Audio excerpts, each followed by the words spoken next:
Se dice que Ernest Hemingway fue un escritor antivanguardia. Pues mientras sus contemporáneos se inclinaban por desarrollar experimentos gramaticales cada vez más sofisticados, el novelista estadounidense se inclinaba por crear un arte literario más cercano al gran público, conmoviendo y motivando a la reflexión por otros medios, como la crudeza y la verosimilitud histórica. También se dice que el escritor estadounidense escribió novelas y relatos, como si fueran guiones cinematográficos, vívidos, crudos, trepidantes, y con demasiados diálogos. Y que si su trabajo hubiera sido llevado a la pantalla grande de manera textual, entonces las escenas habrían resultado sobreactuadas. Desde luego Hemingway no es el escritor favorito de los lectores que se quedaron absortos con las novelas de James Joyce, Marcel Proust o Henry James. Sin embargo, yo no diría que se trate de un escritor inferior, sino que, como en toda buena literatura, sus escritos requieren de un proceso de asimilación que se realice libre de comparaciones y expectativas previas. Es bien conocida su teoría del iceberg, en la que el autor estadounidense afirma que no es necesario describir con todo detalle la psicología de los personajes, porque a fin de cuentas el contexto y la interpretación de la obra son tarea del lector. Y este concepto toma forma en Por quien doblen las campanas, un libro que narra de la manera más escueta posible hechos que podrían hablar por sí mismos. En efecto, si la técnica narrativa no es capaz de generar admiración, otro tipo de recursos lo harán. Lo primero que usted debe saber es que esta es una novela de ficción bélica. Por consiguiente, si algún lector busca disfrutar de la historia romántica que se mostró en la versión fílmica de 1943, quedará totalmente decepcionado. De hecho, Hemingway no es un autor que muestre gran sensibilidad por la condición femenina, por lo tanto no es muy dotado para escribir romance. Las escenas de sexo que aparecen en este libro me parecen muy artificiales. Y la portada de la nueva edición de Editorial Lumen no corresponde a lo que el lector va a leer. Tratándose de una novela escrita por un hombre que sobrevivió a la barbarie de las dos guerras mundiales, el tema corresponde más bien a la cíclica e implacable expresión de Marte, la deidad de la violencia y la virilidad.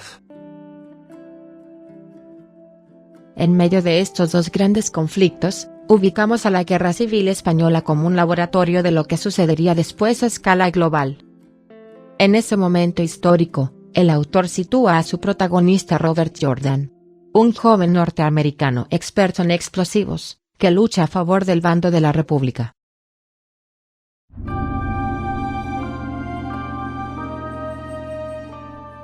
Debo decir que se trata de un personaje francamente idealizado, en el que se manifiestan la inteligencia, la frialdad, el valor y la virilidad, pero no se desvelan los aspectos débiles y negativos de su psicología.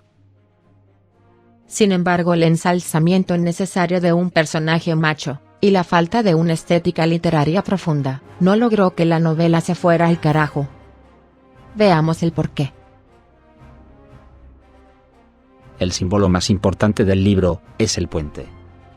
Efectivamente, la misión de nuestro soldado es volar una de estas magníficas piezas de ingeniería, con el objetivo de aislar al enemigo, interrumpiendo el suministro de alimentos y armas. Pero más allá de la cuestión bélica, el puente significa la unión, la comunión o la viabilidad entre dos espacios que de otra manera no podrían comunicarse.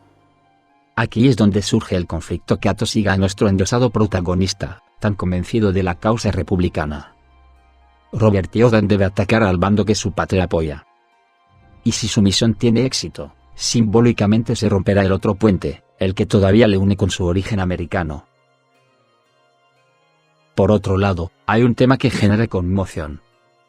En varias oportunidades el narrador sugiere que un soldado gravemente herido se convierte en un potencial obstáculo para su causa, puesto que podría ser fácilmente capturado y obligado a proporcionar información al enemigo. Por lo tanto, este soldado debería ser sacrificado, o en caso de que se encuentre solo, tendría que finiquitar su propia vida.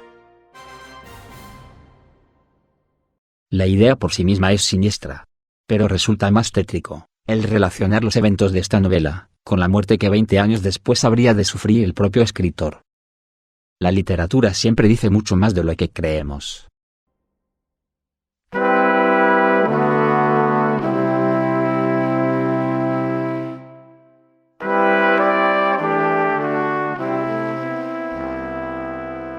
El título de la novela se refiere a la concepción del mundo y de la humanidad como entidad unitaria. Si todos somos uno, no deberíamos aniquilarnos de esta manera. Con cada vida arrebatada, algo muere dentro de todo ser humano. Atendiendo a esa lógica, las campanas no doblan exclusivamente por el difunto, sino por cualquiera de nosotros. Ahora comentemos algo sobre la estructura de la novela y la figura del narrador.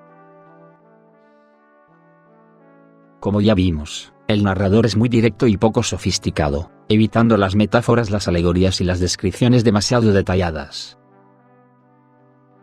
Sin embargo, Hemingway es muy dado a utilizar el recurso del flashback, o recuerdo fugaz, más propiamente llamado analepsis.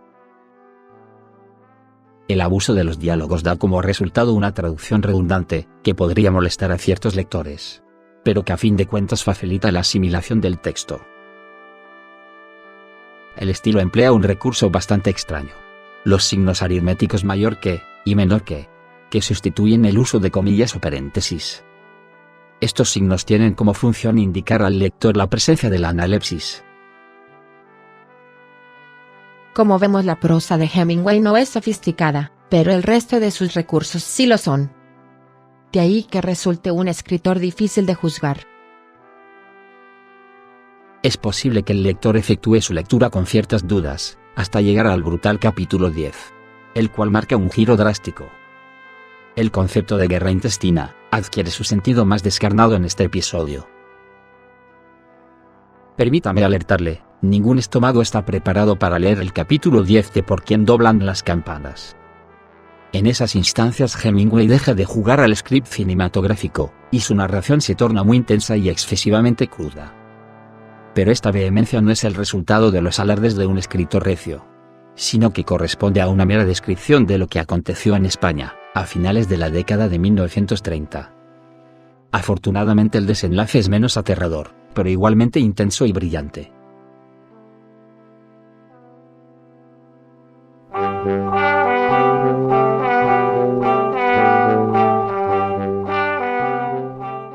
En una nación fracturada por un conflicto civil, ocurren cosas inauditas. En el capítulo 10 de Por quién doblan las campanas, el conflicto principal pasa a segundo término, y los personajes enloquecen, dejándose llevar por las rencillas personales, y cobrándose de la manera más cruel las ofensas que en una circunstancia normal hubieran pasado por alto. En definitiva, este libro no es una buena recomendación para quien desee pasar agradables tardes de lectura en un jardín lleno de flores. Aún así, desalentar la consulta de este clásico resultaría contraproducente, pues privaría a los lectores del conocimiento de la obra, y de la concepción de un criterio propio. Más allá de las carencias técnicas que pudiésemos encontrar, yo invitaría a valorar el práctico y efectivo instinto literario del autor norteamericano. A su manera simple y cruda, Hemingway nos muestra que una guerra civil es la peor afrenta que puede sufrir un pueblo. Quizás el objetivo último de la ficción bélica sea demostrar que las guerras no solucionan nada.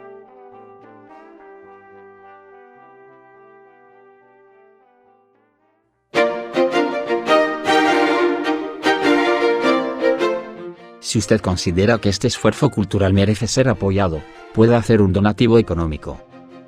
Busque en la descripción del video el enlace a nuestra cuenta de PayPal, o en su defecto, el número de cuenta al que puede depositar o transferir su valiosa ayuda. Gracias infinitas.